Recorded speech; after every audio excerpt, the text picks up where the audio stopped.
وقال ابن مسعود إذا سمعت الله عز وجل يقول كذا وكذا فأصغي لها سمعك فإنما هو خير تؤمر به أو شر تنهى عنه. فرمي اگر بینید خوای پروردگار لە قورئانە بانگی ماندارانی کرد و بابەتێکی پێوتن گوێی لێ بگرە و جێبەجێ بکە چونکە خێرێکە ئەمرت پێکرێ یا خود شەڕێکە نەهید لێکرێ.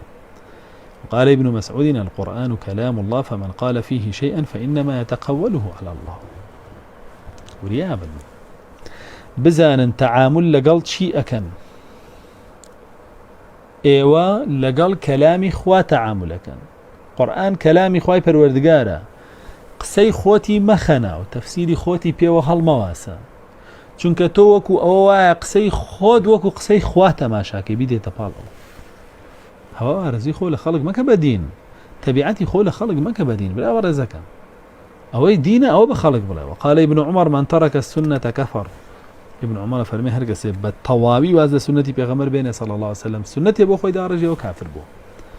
وەکو ئەو بەرپرس و ئەو علەما تەواغیتانەی کە ئەمڕۆ ڕێبازی جیا بۆ خۆیان داهێن